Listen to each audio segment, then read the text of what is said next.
اس کی معرفت. یہاں پہ ہم گفتگو کر رہے تھے. اس کے بعد آخر العلم، علم کی انتہا کیا ہے؟ ایک آغاز ہے، نقطہ آغاز، ایک انتہا. آغاز یہ ہو گیا کہ آپ جب بات کی معرفت حاصل کریں. انتہا کیا ہے؟ انتہائے علم سرکار فرماتے تفویض کرنا، ہر چیز کو خدا کے سپرد کر دینا. آپ کسی چیز کا اختیار نہیں رکھتے، جب تک اللہ نہ چاہے کچھ بھی نہیں ہو سکتا. تفویض ہر شے کو جب آپ خدا پہ چھوڑ دیں گے، پھر آپ کے معاملے میں فیصلے بھی اچھے ہونا شروع ہو جائیں گے، پھر آپ کی زندگی میں سکون بھی آنا شروع ہو جائے گا. اللہ کہتا ہے جب تو توکل میرے پہ کرے گا میں تجھے بندوں سے بے نیاز کر دوں گا. یہ جو دنیا ہے نا، اس دنیا میں تفویض کرنا بہت مشکل ہے. اپنے امور کو کسی کے سپرد کر دینا. اور اللہ کہہ رہا ہے تیرا کوئی بھی کام ہو، چھوٹے سے چھوٹا کام ہی کیوں نہ ہو، میرے سپرد کر. پھر جب میں فیصلہ کرنے پہ آؤں گا، جب میری مدد و نصرت آئے گی، جب میرا ہاتھ آئے گا، تو پھر تجھے کوئی کسی قسم کی مشکل درپیش نہیں ہوگی. بہت سے مسائل ہیں سر جن پہ گفتگو کرنی ضروری ہے. جس طرح کل کے ہم نے جمعے کے دن عرض کیا تھا آپ کی خدمت میں کہ جمعے کے خطبے میں تجزیہ تحلیل ہونا چاہیے. ہوئی بہت سی جگہوں پہ تجزیہ تحلیل ہوئی. پھر واضح طور پہ ابھی جب میں اگر ایک بات کہہ رہا ہوں تو آپ کے پاس اختیار ہے. اللہ نے انسان کو عقل دی ہے، شعور دی ہے نا، آپ کے پاس اختیار ہے. آپ اس عقل کے زاویے پہ میری بات کو پرکھتے ہوئے قبول کریں یا رد کر دیں. آپ کے پاس اختیار ہے. بھائی لوگوں نے سرکار کی ساری باتیں مان لی تھی کیا؟ نہیں مانی نا، ریجیکٹ کر دی. علی کی ساری باتیں مان لی لوگوں نے، نہیں مانی، ریجیکٹ کر دی. اچھا آئمہ علیہ السلام کی زندگی میں اگر دیکھیں تو کل کی کل جو باتیں کی ہیں کسی نے بھی تسلیم نہیں کی. کیوں؟ لوگوں نے خود کی عقل سے پرکھنا شروع کیا، اور شروع سے ہی ہے. اور سرکار نے مذمت بھی نہیں کی. مثلا اگر میں کوئی بات کہہ رہا ہوں، آقا علیہ السلام نے کہا تو کہیں نہیں کہا کہ میں جو بات کہہ رہا ہوں اس کے لیے مجھ سے دلیل نہ مانگو. علی علیہ السلام نے خود کہا جو میری حکمت سمجھ میں نہ آئے مجھ سے سوال کرو. وہ الگ بات تھی کہ علی علیہ السلام سے سوال کرتے رہے بچے کون سے جانور دیتے ہیں اور انڈے کون سے جانور دیتے ہیں. علی علیہ السلام سے سوال کرتے رہے ہمارے سر پہ بال. علی فرماتے نا بتا بھی دو تیرے سر پہ بال کتنے تو گن لے گا. ایسے سوالات کیے گئے تو علی علیہ السلام نے بھی دروازہ بند نہیں کیا. تجزیہ تحلیل کی صلاحیت آپ میں ہونی چاہیے. اور میں بارہا کہہ چکا کہ تجزیہ تحلیل کی صلاحیت آپ میں ہونی چاہیے. ہر آواز جو آپ کے کانوں تک آ رہی ہے اس کو تجزیہ تحلیل کرے، پرکھیں. بھائی آپ کے سامنے ہیں، آپ کے سامنے قوم کے دو حالات ہیں اس وقت. اولاً تو جو ہوا بہت غلط ہے. ہم بطور تشیع شیعہ حیدر کرار کے مکتب فکر سے تعلق رکھنے والے ایک ادنا سا طالب علم ہونے کی حیثیت سے آپ سب کی نمائندگی کرتے ہوئے جو میرے ہم فکر اور ہم خیال ہیں ایٹ لیسٹ ان کے لیے ان کی ترجمانی کرتے ہوئے میں ایک بات عرض کروں کہ جو ہوا پاکستان میں وہ غلط ہوا. کیا ہوا؟ جلاؤ گراؤ ہوا. کیا ہوا؟ بندے قتل ہوئے. کیا ہوا؟ پاکستان کی آرمی تنصیبات پہ حملہ ہوا. غلط ہوا. آگ لگی، جلاؤ گراؤ ہوا، سب ہوا. لیکن دوسری طرف ہم یہ بات قطعاً برداشت نہیں کر سکتے. اولاً تو علی بھائی آپ کی نظر ایک حدیث عجیب ہے. امام جعفر صادق علیہ السلام امام فرماتے ہیں ایک نمبر ہم ہیں جو اصل ہیں عالم، ہم ہیں محمد و آل محمد. ہمارے علاوہ سب طالب علم. کسی کو یہ ڈگری نہیں دی امام صادق نے کہ آپ کیا ہیں؟ عالم. امام نے فرمایا اگر کوئی کہے نا عالم نے کہا ہے تو سمجھو امام صادق نے کہا ہے، سمجھو امام رضا نے کہا ہے، سمجھو معصومین نے کہا ہے. کسی عالم کا قول جہاں عالم لفظ استعمال ہے یعنی محمد و آل محمد. امام فرماتے ہیں اصل ہم ہیں، ہمارے علاوہ سارے دو نمبر ہیں. تو چلو امام علیہ السلام نے یہ تشریح کی ہے کہ ایک نمبر کون ہے؟ محمد و آل محمد. ان کے علاوہ دو نمبر وہ نہیں جو ہمارے معاشرے میں. دو نمبر سے مراد وہ یعنی کہ ان کا رتبہ کم ہے علم کے حوالے سے. آئمہ علیہ السلام ہی ہیں. ہوا کیا ہے؟ ہم نے قوم کے ایک فرد کے لیے کہا تھا کہ تجزیہ تحلیل کی صلاحیت رکھیں. آپ کو یاد ہے کہا گیا مقایسہ کیا گیا امام حسن مجتبیٰ سے ملایا گیا، بہت غلط بات ہے۔ قوم کے ایک صدر کو آپ حسن مجتبیٰ سے ملا دے، کیسے ہو سکتا ہے؟ قوم کی ایک حیثیت شخصیت کو آپ حسن مجتبیٰ سے ملا، بہت غلط بات ہے۔ ہوا کیا؟ آرمی کے کور کمانڈر کو جناب فاطمہ زہرا کے گھر سے بنا دیا گیا۔ کیسے برداشت کر لیں؟ یہ تجزیہ، یہ مقایسہ کس نے کیا؟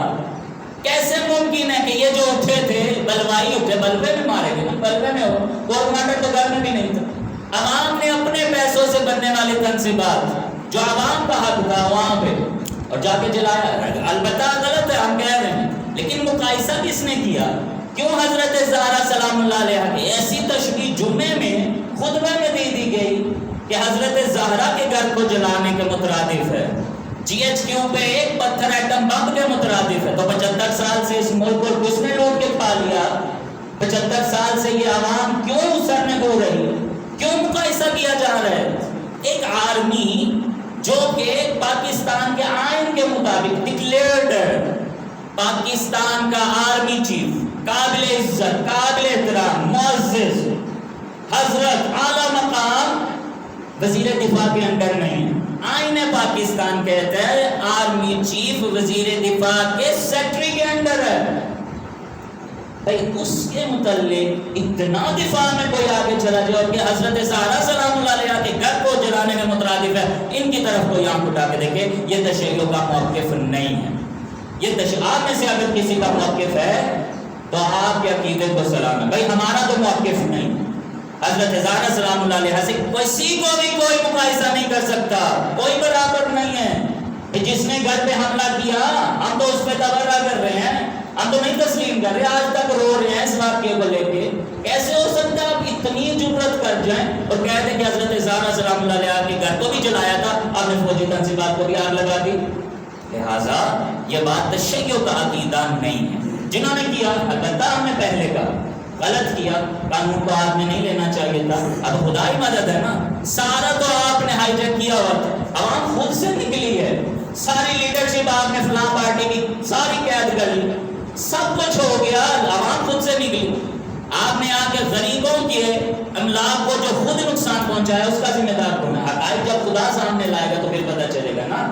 لیکن اس طرح سے مقایسہ کر دینا جمعے کے خطبے میں تشیع کے منبر سے، یہ قابل مذمت ہے، یہ ہمارا عقیدہ نہیں ہے۔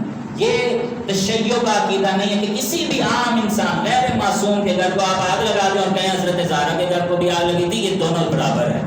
یہ وہ جو آئے تھے حضرت زہرا کے گھر کو جلایا تھا، لہٰذا یہ فوج کی طرف آنکھ اٹھانا یعنی حضرت زہرا کے گھر کو آگ لگانا، لا حول ولا قوت، یہ ہمارا تشیع کا موقف نہیں ہے۔ دوسرا مسئلہ جو آپ کی خدمت میں عرض کرنا ہے کہ عزیزان، میں نے پہلے بھی عرض کیا تھا، دیکھیں انفرادی عبادت خدا کو اتنی عزیز نہیں ہے جتنی اجتماعی۔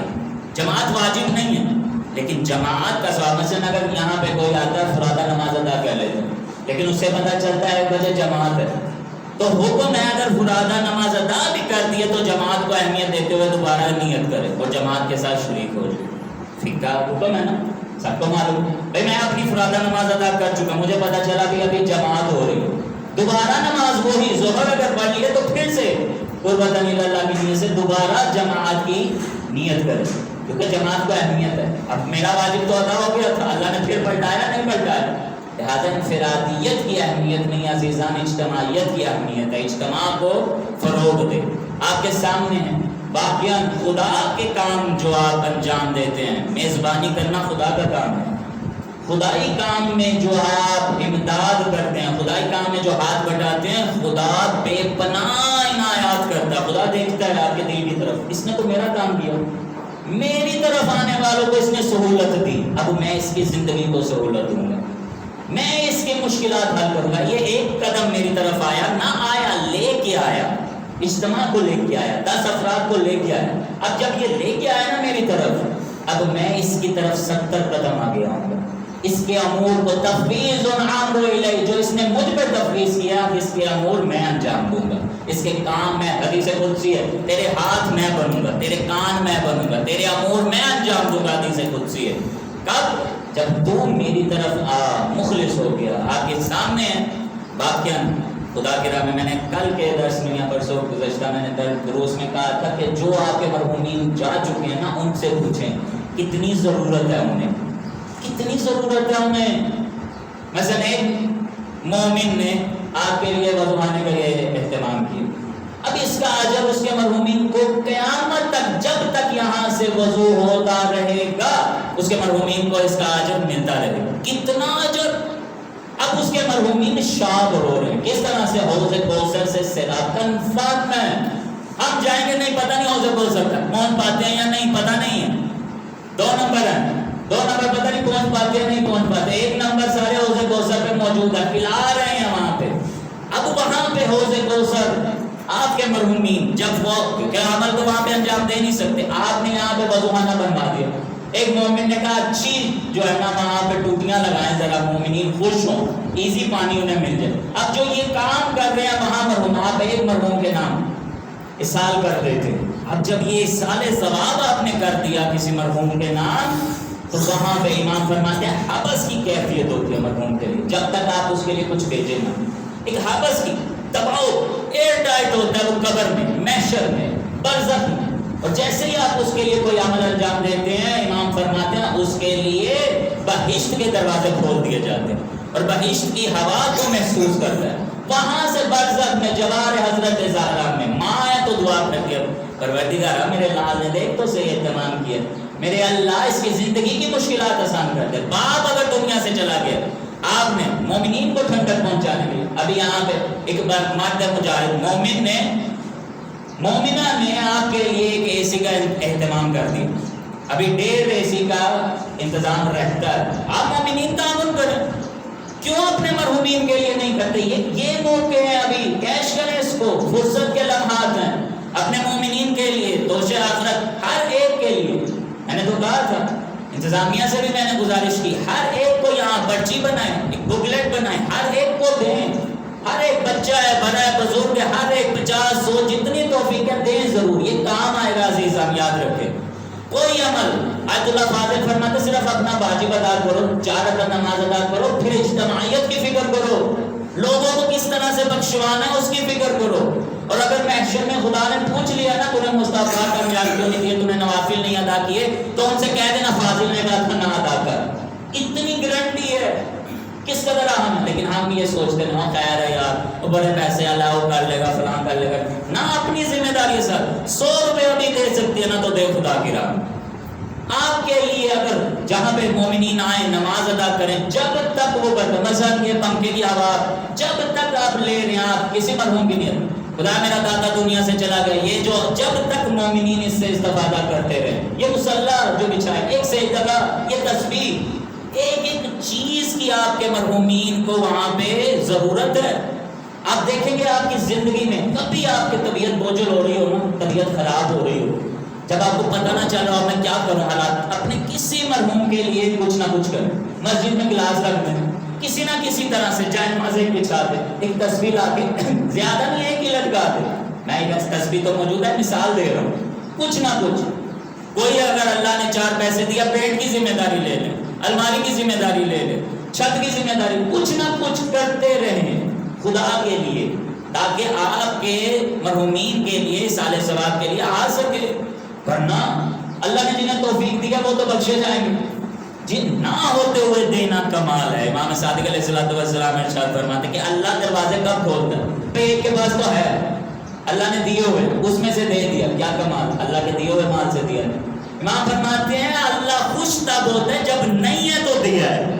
میرے پاس حیثیت نہیں ہے بھائی میں پینٹ کروا سکوں، میں نے اس وقت تھوڑا سا کنٹریبیوشن کیا، 100 روپیہ ہی دیا، خدا اس نیت سے دیا، اگر زیادہ ہوتا تو میں وہ بھی دیتا، لیکن میں ابھی اتنا دے رہا ہوں کہ تاکہ مومنین آئیں خوش ہوں، انہیں ایٹماسفیئر اچھا ملے. اللہ کہتے ہیں امام صادق ارشاد فرماتے ہیں اس صورت میں اللہ اپنے رزق کے بند دروازے کھول دیتا ہے.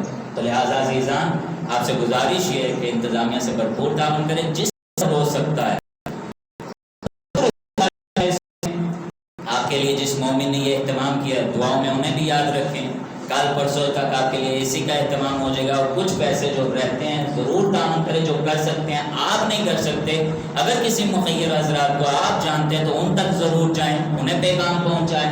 چاہے نماز اور مصلی خدا کا ذکر ہوتا ہے، یہاں مومنین آتے ہیں، ان کے لیے کام ضرور کریں۔ اس کے کسی کو فائدہ نہیں ہے، صرف ریورس آپ ہی کو ملے گا۔ آپ معاملہ کریں مصلی پہ بیٹھ کے، خدایا دیکھ تیرے لیے کر رہا ہوں، مجھے فائدہ نہیں ہے کچھ بھی اس سے، صرف اور صرف تیری خوشنودی کی خاطر کر رہا ہوں۔ پروردگار تو جانے اور میرے مرحومین جانے، تو جانے اور میری عاقبت جانے۔ کبھی کبھی ایک عمل سے عاقبت بخیر ہو جاتی ہے، اور کبھی کبھی ایک عمل سے عاقبت تباہ بھی ہو جاتی ہے۔ میری دعا پروردگار بحق محمد و آل محمد، تجھے واسطہ محمد و آل محمد، جن مومنین نے اس جانب ان کی زندگی میں خیر و مومن نے، جس مرد مجاہد نے مومنین کے لیے وضو کا اہتمام کیا، خالق کائنات اس کے تمام مرحومین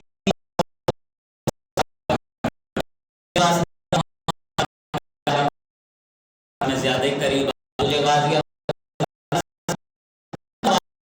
جو مومنین کو ٹھنڈک پہنچانے کا اہتمام کر رہے ہیں، خدا ان کی زندگیوں میں ٹھنڈک عنایت فرما۔ پروردگار حبس زادہ معاشرے میں سکون عنایت فرما۔ میرے اللہ تجھے واسطہ محمد اور آل محمد کا، جس خاتون نے مومنین کے لیے اہتمام کیا، پروردگارہ کنیزی حضرت زہرا نصیب فرما۔ پروردگارہ تجھے واسطہ محمد اور آل محمد کا، جتنے مومنین ہیں جستجو رکھتے ہیں، کوشش کر رہے ہیں، کرنا چاہ رہے ہیں خدا کے لیے کوئی کام، میرے اللہ ان کی نیتوں میں وسعت عنایت فرما، برکت عنایت فرما۔ میرے اللہ یہ جوان جو یہاں پہ خدمت انجام دے رہے ہیں، حیدر بھائی، علی بھائی، کاظم بھائی، عاطف بھائی، جتنے بھی مومنین ہیں، آج صاحب سمیت جتنے مومنین ہیں، خدایا ان کے جان مال عزت آبرو ناموس کی محافظت فرما۔